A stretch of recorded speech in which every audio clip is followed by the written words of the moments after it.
Assalamualaikum warahmatullahi wabarakatuh. Jumpa kembali di channel Suketegi.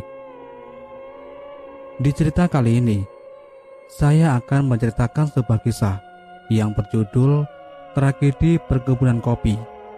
Dan cerita ini ditulis oleh Sepia. Satu kisah akan aku ceritakan tentang kejadian yang buat rasa traumanya akan kegelapan. Dari balik bayangan malam, rumor tentang angkernya perkebunan kopi yang menjadi cerita turun-temurun di suatu desa. Dan bagi kalian yang kebetulan tahu tentang letak perkebunan kopi ini, tolong tetap rahasiakan. Biarkan cerita kecilku ini akan menguak sedikit tentang angkernya perkebunan kopi ini di salah satu kota di Jawa Timur. 14 November 2010, Jawa Timur. Namaku Nisa, gadis asli Jawa yang saat ini sedang menempuh pendidikan di kota Yogyakarta. Tragedi perkebunan kopi ini terjadi kala aku mendapatkan kabar dari Mas Deva bahwa nenek kami meninggal dunia. Wanita tua yang dulunya selalu sabar dalam mengurus aku hingga dewasa. Nenek tinggal bersama Mas Deva dan istrinya Mbak Fitri. "Dek, udah sampai mana?" "Mas tunggu di terminal ya," tanya Mas Deva melalui sambungan telepon. "Gak usah mas, ngerepotin nanti.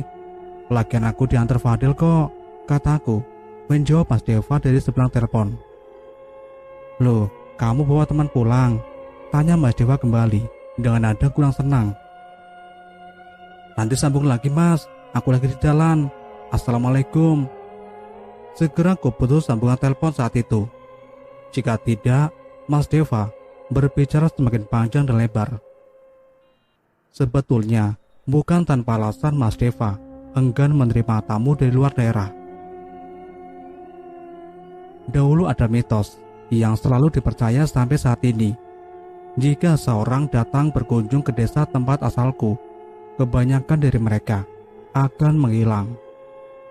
Banyak kabar burung yang kudengar jika mereka yang hilang dibawa oleh Nyai Seruni.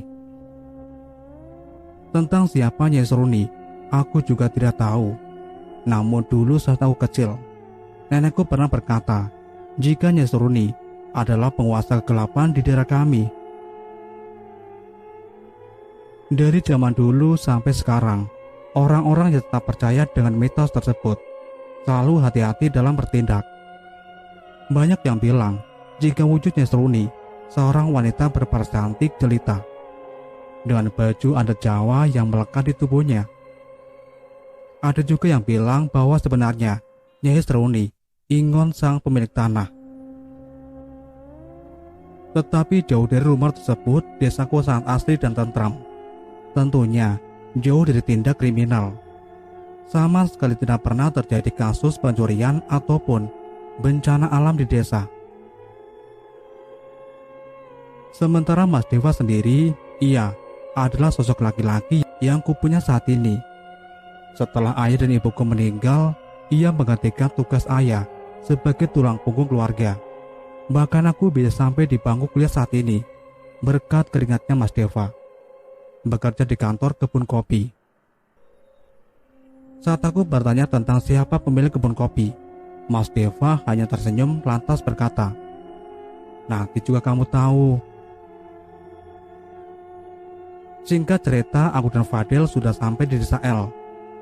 Setelah Fadil memarkir mobilnya di sebelah kiri rumah, nampak banyak para pelayat yang sedang berkerumun di depan rumah.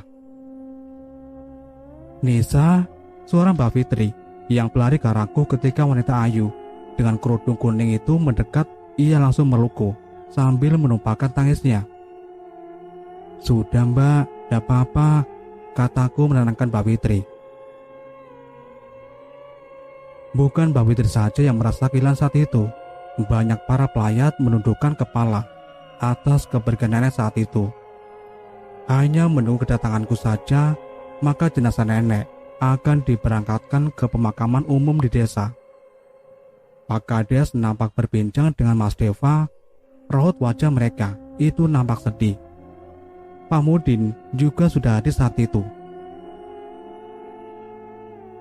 Berkali-kali aku menjabat tangan para ibu-ibu yang melayat sambil berkata padaku jika mereka turut berbelasungkawa. Hujan rintik-rintik mulai turun membasahi tanah yang semula kering. Seolah langit juga bersedih atas meninggalnya nenek. Nenekku bukan orang besar dan terkenal seperti layaknya gubernur atau wali kota. Tetapi kata Mas Deva, nenek punya hubungan khusus dengan sang pemilik tanah kebun kopi. Rombongan yang mengantarkan nenek ke peristirahatan terakhirnya mulai berjalan pelan. Andai kalian tahu saat itu, para pemuda dan orang tua di desa berjalan berduyun-duyun hanya untuk mengantarkan seorang nenek yang meninggal di usia tuanya. Sungguh pemandangan yang mengharukan saat itu. Jalanan yang ramai oleh kendaraan saat itu lengang, seolah sedang berikan penghormatan terakhir pada nenek. Aku berjalan di belakang Mas Deva yang sedang memikul tanduk keranda mayat. Ada satu pemandangan aneh di sini. Mas Deva nampak menundukkan kepalanya, memberi hormat ke arah sedan hitam yang berhenti di pinggir jalan. Dari balik kaca jendela mobil yang dibuka setengah, nampak seorang gadis dengan kacamata hitam tersenyum tipis juga melakukan hal yang sama pada Mas Deva. Di dalam mobil ada 4 orang. Seketika 3 diantaranya keluar dari mobil, lalu berdiri membungkuk perlahan ke arah keranda yang ditutupi kain hijau.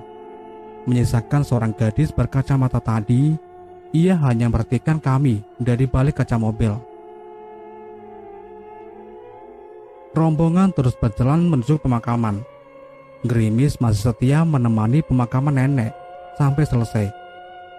Tidak bisa kuungkapkan dengan kata-kata perasaanku saat itu. Sedih, tentu saja. Nenek adalah satu-satunya orang yang berjasa dalam hidupku. Sore harinya setelah pemakaman nenek, kami sekeluarga berbincang santai, termasuk Fadil yang saat itu nampak lelah. Mas Deva beberapa kali menasihati aku jika seharusnya aku tidak membawa teman saat pulang. Saat itu, status Fadil adalah pacarku, namun aku belum berani jujur pada Mas Deva. Hingga pada malam hari, saat kejadian naas itu terjadi, aku kehilangan Fadil. Mau dicari kemana lagi Nisa? Anaknya ngotot, katanya mau cari angin segar. Mumpung di daerah pedesaan, padahal Mas sudah melarangnya untuk pergi jauh-jauh, kata Mas Deva malam itu. Saat aku menyuruhnya untuk mencari keberadaan Fadil. Karena sedari sore, Fadil belum kembali dan sekarang, jam sudah menunjukkan pukul 8 malam. Sudah, nanti kalau jam 9 Fadil belum kembali, kita minta bantuan Pak RT sama Pak Awing untuk mencari Fadil, kata Mbak Fitri menengahi kami berdua. Perasaan semakin was-was dengan hati ketar-ketir, tidak karuan malam itu. Aku berharap jika Fadil baik-baik saja di luar sana. Hingga pukul 10 malam, Fadil juga belum kembali. Perasaan semakin tidak menentu, menunggu ataukah pergi untuk mencarinya. Mas Deva keluar, ia langsung menuju ke rumah Pak Awing, kemudian ke rumah Pak RT, mengabarkan bahwa Fadil belum juga kembali sampai larut malam saat itu. Namun yang terjadi justru kata makian Pak Awing pada Mas Deva. Sudah berapa kali aku peringatkan, jangan bawa orang luar yang tidak ada hubungan darah kemari tanpa izin dari si pemilik tanah, Dev, kata Pak Awing dengan nada tinggi. Berkali-kali Mas Deva meminta maaf atas keteledoran yang tidak ia lakukan. Beberapa orang sudah berkumpul di depan rumah malam itu. Mbak Fitri terus memeluk sambil menenangkan diriku. Tak henti-hentinya aku panjatkan doa kepada Robku agar Fadil segera ditemukan malam itu. Pak RT mulai mengerahkan pemuda desa yang tahu seluk-beluk desa guna mencari keberadaan Fadil malam itu. Mimik wajah khawatir bercampur panik terpasang di muka para orang yang datang ke rumah malam itu. Mas Deva punya kelebihan yang tidak semua orang miliki. Ia bisa berinteraksi dengan makhluk tak kasat mata. Tetapi karena Mas Deva menghargai Pak Awing yang lebih tua, maka segala urusan diserahkan kepada Pak Awing. Dev, kamu coba bantu Terawang.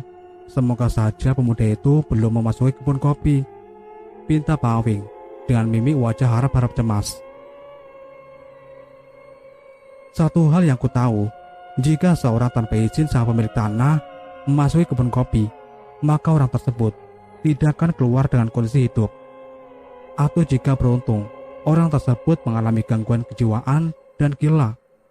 Lebih parahnya lagi, jenazahnya tidak akan pernah ditemukan.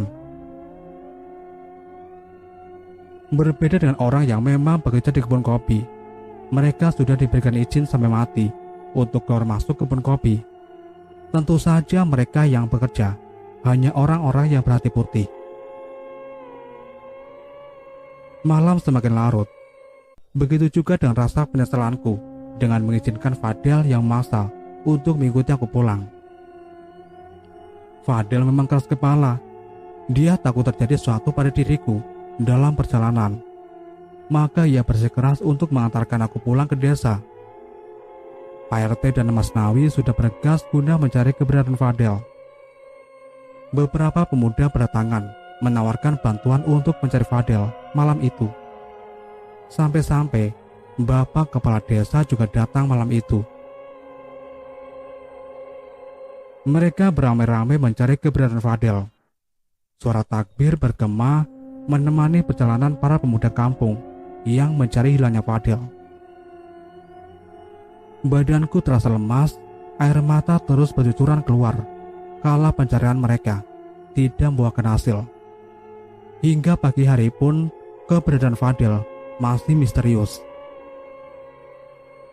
Mas, tolong dicari lagi toh, rengeku pada Mas Deva pagi itu. Kakak laki-laki yang menjadi tumpuan harapanku satu-satunya saat itu. Jika tidak kepadanya, maka pada siapa lagi harus memaksa orang untuk terus mencari keberadaan Fadel. Mau cari kemana lagi kalau sudah masuk ke perkebunan kopi? Jawab Mas Deva dan nada sedihnya. Ini yang Mas takutkan, kalau kamu pulang bawa teman Nis, lanjut Mas Deva. Ia dicari ke perkebunan kopi, sautku asal. Padahal saat itu aku tidak tahu betapa angkernya kebun kopi di desa. Kebun kopi itu luasnya ratusan hektar.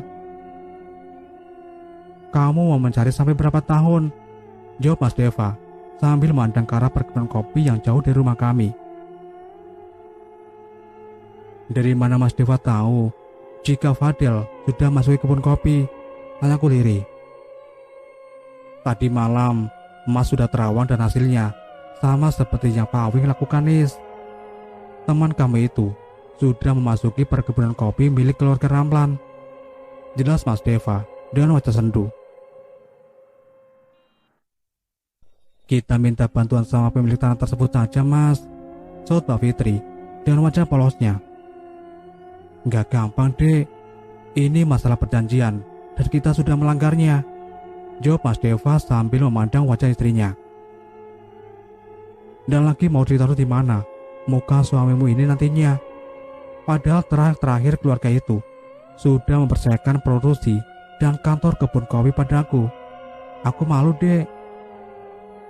Lantas Mas Deva tanpa medulikan perasaanku, Mas Deva mewanti-wanti aku untuk tidak mencoba masuk kebun kopi guna mencari Fadel. Perasaanku kalau campur aduk tak karuan. Ada semacam dorongan yang sangat kuat untuk mencari ke dalam kebun kopi. Setelah Mas Deva berangkat kerja dan Mbak Fitri sibuk di dapur, dorongan untuk masuk kebun kopi sangat besar saat itu. Bahkan peringatan Mas Deva tidak kuindahkan saat itu. Diam-diam, aku keluar rumah tanpa sepengetahuan Mbak Fitri. Aku ingat-ingat kembali jalan menuju kebun kopi yang letaknya memang agak jauh dari rumah. Setelah berjalan cukup jauh, terlihat plakat peringatan. Peringatan bagi warga dan penduduk sekitar desa dilarang masuki area kebun kopi tanpa seizin pemilik kebun. Hanya tinggal beberapa langkah, aku sudah masuki kebun kopi. Namun keraguan datang terlalu cepat. Langkah terhenti sejenak. Aku niati langkahku dengan doa, lalu mengucapkan izin dalam hati untuk mencari Fadel. Memang dari luar, kebun kopi itu terlihat seperti kebanyakan kebun kopi pada umumnya. Dengan suasana yang amat sepi serta angin yang sepoi-sepoi meniup dedaunan membuat nyaliku menciut seketika. Jika bukan karena Fadel, mungkin saat itu aku tidak akan pernah menginjakkan kaki ke dalam kebun kopi.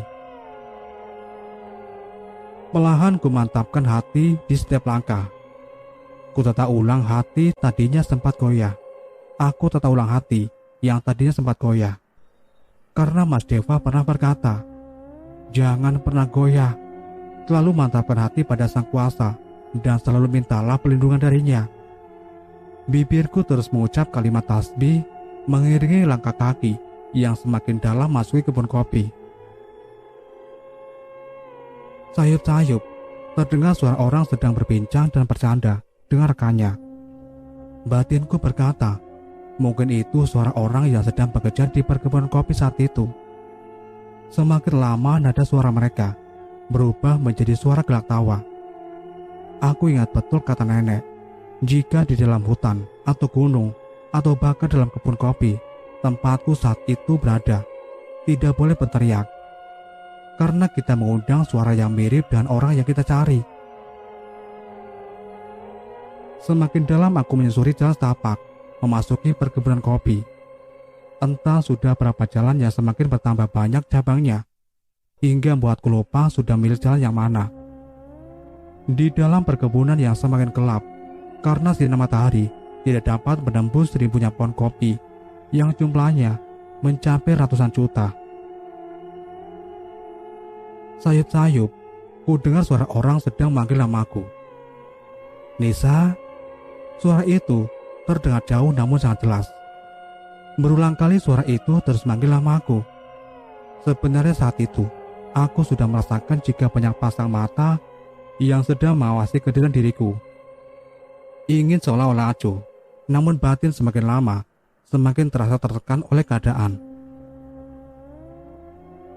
Padahal saat itu, suasananya amat sangat sepi.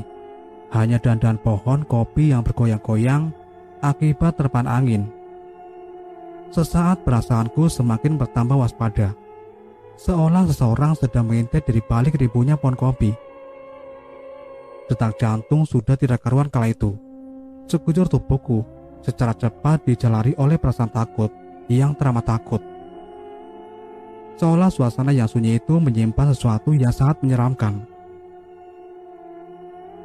Langkah terhenti sejenak. Kuhindarkan pandangan ke sekeliling. Dari samping kanan kiri hingga belakang, tidak kujumpai seorang pun di sana. Namun, keringat semakin bertambah banyak keluar dari pori-pori kulit. Hingga ku terkejut oleh sentuhan tangan dingin di lengan sebelah kanan. Hampir saja ku berteriak karena kaget bercampur rasa takut. Saat kulihat ke arah belakang, di sana ada seorang nenek yang pakai baju seperti pekerja kebun. Di titik ini, yang awalnya aku sempat berharap untuk mendapatkan pertolongan, malah dibuat semakin tersesat lebih dalam di perkebunan kopi. Duk, mampir dulu ke kebunnya nenek, minum dulu juga gak apa-apa. Begitu kata si nenek dengan keranjang kopi di punggungnya. Karena merasa lelah dan letih, keputusan untuk mengikuti si nenek yang belum ku ketahui namanya itu. Perjalanan menuju ke gubuk si nenek terasa amat panjang dan jauh. Kaki jenjangku tidak kuasa mengikuti langkah kaki rentas seorang nenek yang berjalan membungkuk dengan keranjang kopi di punggungnya. Dari belakang, mataku mengamati caping gunung dan keranjang kopi yang tidak ada isinya tersebut. Terlalu aneh pikirku jika si nenek itu adalah pemetik kopi. Seharusnya siang hari keranjangnya sudah penuh oleh biji-biji kopi. Nek, masih jauh, tanyaku. Karena saat itu kaki terasa amat berat untuk melangkah. Dan betapa terkejutnya aku saat itu. Saat kemudian si nenek menghentikan langkah kakinya. Kemudian ia melepas caping gunung yang dikenakan. Rambut putih panjang langsung menjuntai sampai ke tanah. Perasaan semakin was-was oleh keadaan. Ketakutan kembali datang pada diriku. Kemudian secara cepat si nenek menoleh ke belakang, tepatnya ke arahku. Muka hitam yang tidak bisa kujelaskan bagaimana bentuknya, karena yang kulihat adalah bentuk abstrak wajah seorang nenek. Letak kedua bola mata yang tidak pada tempatnya, lalu hidung yang hanya menyisakan kerangka tulang tanpa daging, serta bibir yang tersenyum menampakkan gigi hitamnya yang jumlahnya dapat dihitung dengan jari satu tangan. Allahu Akbar, teriakku seketika karena kaget, syok dengan keadaan yang menimpa diriku. Langkah kaki yang mulai berlari menjauh meski tak kuperintahkan. Panik akan sosok nenek yang tadinya terlihat seperti pegawai kebun kopi yang ternyata adalah makhluk penunggu perkebunan kopi. Kaki semakin jauh melangkah. Saat itu aku seolah buta arah seketika. Ingin kembali ke jalan yang kulalui tadi saat masuk, namun yang terlihat justru semakin banyak cabang jalan setapak yang biasa dilalui oleh pemetik kopi. Seandainya saja saat itu aku bisa melihat matahari, mungkin aku akan tahu arah mata angin. Jangankan matahari, sinarnya saja tidak bisa menembus ribunya pohon kopi. Seandainya bisa kugambarkan dengan kata-kata, mungkin suasana di dalam perkebunan kopi saat itu seperti udara, semakin lama semakin terasa berbeda. Tekanan udara yang juga semakin menurun, menambah rasa ketakutan dalam diriku, semakin terpuruk kuat. Seolah sedang berlari di tengah hutan dengan keheningan. Semakin jauh kaki melangkah tak tentu arah serta tujuan. Kabut tipis mulai bermunculan. Bahkan hutan atau kebun yang biasanya dihiasi oleh suara serangga, saat itu tidak terdengar. Kaki berhenti sejenak karena letih. Suasana yang tadinya masih terlihat jelas dengan rimbunya pepohonan berganti dengan keadaan gelap yang datang terlalu cepat. Tenggorokan terasa kering serta keringat yang semakin banyak bermunculan. Di saat itu, aku sadar telah mengajukan peringatan Mas Deva yang mewanti-wanti aku untuk tidak pernah memasuki perkebunan kopi. Terdengar suara wanita yang sedang menangis pelan. Suaranya lirih, amat lirih, membuat aku harus menajamkan pendengaran untuk suara tangisan tersebut. Kadang suara tangisan lirih itu seperti di sebelah kiri, kadang di sebelah kanan, dan juga kadang di belakangku. Saat aku menoleh ke belakang, memastikan siapa pemilik suara tangisan tersebut, tangisannya terdengar dari arah depan. Suara itu terus berpindah-pindah, tidak tentu asalnya, membuat perasaan takut semakin bertambah parah. Lalu kedua mataku menangkap sosok perempuan yang berdiri di samping pohon, dengan posisi memunggungi diriku yang berada di belakangnya. Baju putih panjang yang ia kenakan nampak kotor oleh lumpur. Dari sosok wanita berambut panjang sampai ke tanah tersebut tercium aroma bau busuk. Yang tadinya aku berniat untuk kembali berjalan, meski tidak tahu arah atau kemana harus pergi. Langkah tertahan karena sosok perempuan yang kebanyakan disebut kuntilanak tersebut berada di depanku. Jaraknya memang tidak terlalu dekat, hanya selisih 2 pohon saja. Tetapi dapat kulihat dengan sangat jelas kedua punggungnya bergerak menandakan sosok kuntilanak tersebut sedang sesenggukan. Perasaanku mulai merasakan ancaman kembali. Perlahan kaki mulai berjalan mundur secara pelan-pelan karena tidak ingin menimbulkan suara berisik agar kuntilanak tersebut tidak menyadari kehadiran diriku. Krak, sialnya, 3 langkah mundur kaki sebelah kiri menginjak ranting kering hingga menimbulkan suara pelan tapi terdengar dengan jelas. Saat itu posisi kepalaku masih menatap punggung sosok kuntilanak yang sesekali mengangkat kedua baunya ke atas secara pelan tersebut.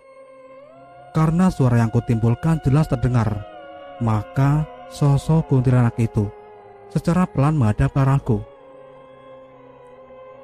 Jantung serasa ingin meloncat dari tempatnya, terkejut oleh pemandangan yang belum pernah kulihat. Mataku nanar melihat ke arah sosok kuntilanak yang sudah menghadap padaku dengan bagian lehernya yang penuh darah. Terlihat luka sayatan lebar pada lehernya. Dan darah yang keluar dari luka di lehernya sampai ke bagian bawah dada sosok kuntilanak tersebut. Telapak tangan secara refleks menutup mulutku sendiri atas pemandangan mengerikan yang terlihat saat itu. Rasa takutku semakin ditekan dengan sosok kuntilanak yang kulihat. Tidak ada yang bisa kulakukan selain lari saat itu. Lari dengan rasa ketakutan yang amat besar dalam diri itu tidaklah mudah. Berkali-kali aku jatuh bangun karena suara tawa cekikan dari sosok kuntilanak yang sedang terbang mengejarku membuat nyaliku semakin menciut. Belum sampai di situ, ketika kegelapan malam menelan cahaya dan yang terlihat hanya pekatnya malam. Semua makhluk beraneka ragam dan bentuk yang berbeda-beda mulai muncul dari kegelapan. Seandainya aku punya pilihan saat itu, mungkin yang akan kuambil adalah mati saat itu juga. Karena yang kulihat di dalam perkebunan kopi saat itu bukanlah sekedar hantu, tapi iblis. Iblis yang bisa makan jiwa makhluk hidup lainnya.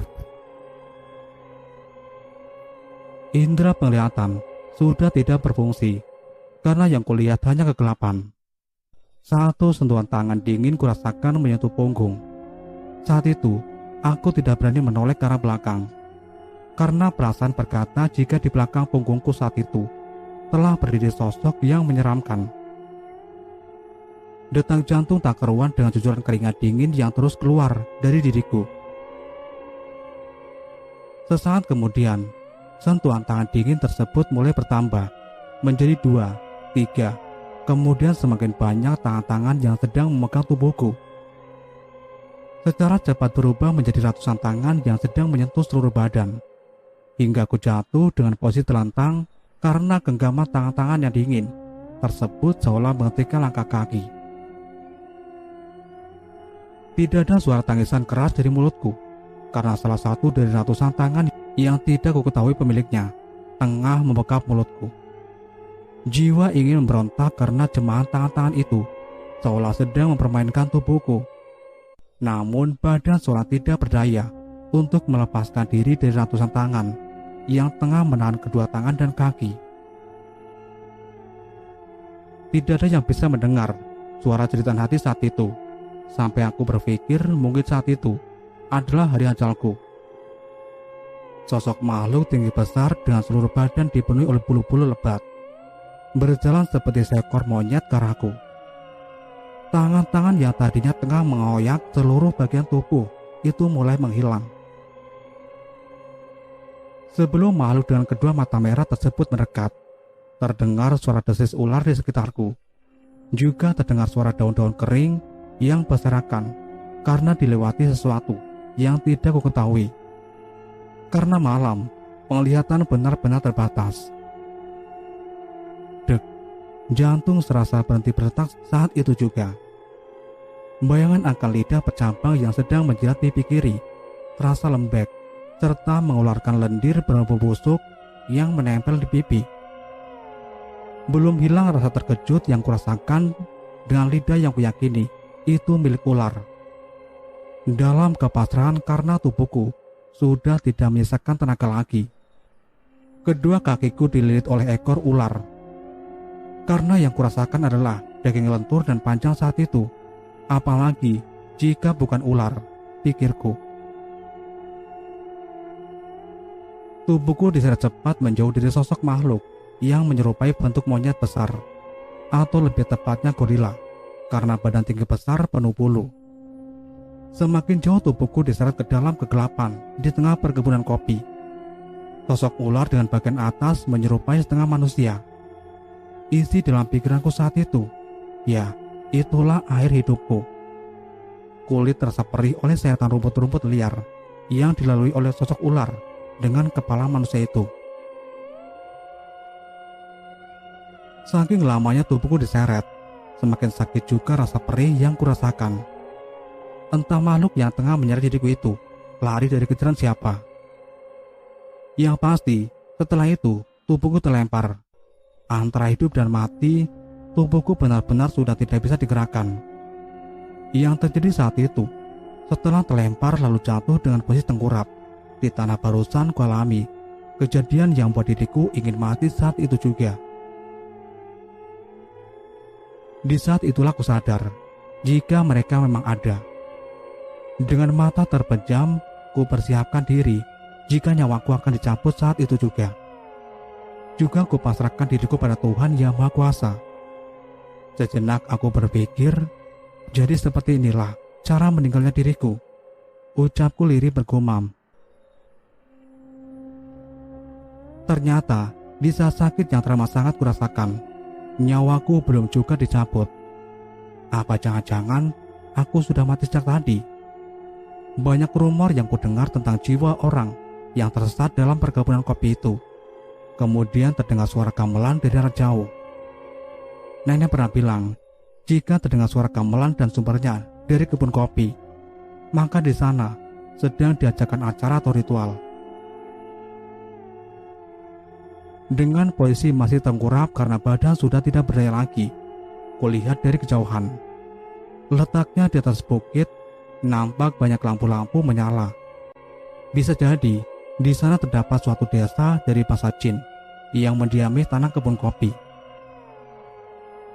Mas Deva sendiri juga pernah bercerita jika yang tinggal dalam perkebunan kopi bukan hanya satu atau dua makhluk yang menguasai tempat perkebunan kopi, tetapi ada ratusan makhluk yang tidak bisa dijelaskan dengan lisan.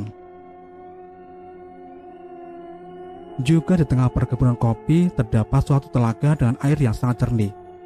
Konon di telaga itu juga bersemayam sosok siluman buaya putih. Apapun usaha yang kulakukan, semuanya sia-sia belaka. Tubuhku belum juga bisa digerakkan. Lalu banyak orang yang datang secara tiba-tiba, entah dari mana asalnya. Kesemua orang itu berjalan melewati diriku begitu saja, seolah mereka tidak melihat kehadiran diriku saat itu. Ditambah lagi, wajah mereka semua pucat tanpa aliran darah. Dengan pandangan mata kosong, mereka berjalan pelan, menyeret kaki menuju ke arah suara gamelan yang masih berbunyi dan asalnya dari arah cahaya di atas bukit. Satu persatu, terus gamati wajah-wajah orang yang terus berjalan kontek ke arah gemerlap cahaya. Mereka terus berdatangan, seolah tiada habisnya. Dan suara gamelan tersebut seolah menyihir mereka semua untuk datang ke tempat yang berada di atas bukit tersebut. Hingga satu wajah yang sangat familiar lewat di sebelahku. Sosok pemuda yang dulunya berbadan tegap dan gagah, saat itu berjalan terseok-seok seperti yang dilakukan oleh orang-orang yang melewatiku sebelumnya. Dialah Fadel. Tangisku pecah saat suara dari mulutku tidak mengeluarkan suara ketika aku memanggilnya. Ingin kuhentikan niatnya yang berjalan ke arah atas bukit. Namun, aku tidak bisa menghentikan Fadel saat itu. Tubuhku tidak bisa bergerak sama sekali. Hingga Fadel juga turut menghilang dalam kegelapan bersama ribuan orang yang bersamanya. Sepasang kaki terlihat berhenti di depanku. Mata sudah mulai berat, bahkan hembusan nafas semakin melemah. Awalnya aku berpikir, itulah air dari hidupku. Namun tubuhku terasa sedang diangkat oleh seseorang. Tepukan pelan di pipi sebelah kiri membangunkan diriku. Kudapati saat itu aku sedang bersandar di pohon kopi. Sedangkan di depanku saat itu sudah muncul sosok gadis umurnya hampir sebaya denganku. "Kamu sudah sadar?" tanyanya sambil menyunggihkan senyuman. "Kadang kita harus diberi pelajaran berat dulu agar cerah. Begitu juga denganmu. Kamu tidak sadar akan bahaya besar yang sedang mengintai dirimu di balik kegelapan." Gadis berambut pendek sepuh itu berkata dengan nada serius yang ditujukan padaku. Setelah itu ia berdiri mengunggungi diriku. "Aku beri satu saran. Urungkan niatmu untuk mencari temanmu, karena tidak ada keberuntungan dua kali. Temanmu itu sudah mati. Dia sudah bersama Jegorogo, makhluk pemilik kegelapan yang menelan jiwa manusia." Lanjutnya tanpa menoleh kepadaku. Hening, tidak ada percakapan atau suara jawaban dari mulutku saat itu. Hatiku benar-benar hancur tatkala mendengar Fadel sudah meninggal. Hanya suara tangisku yang terdengar. "Separuh ingatanmu sudah kuhapus. Sengaja kusisakan sedikit agar kau bisa belajar dari kesalahan yang tidak seharusnya kau lakukan." Suaranya tenang, namun buat hatiku menjerit keras saat itu.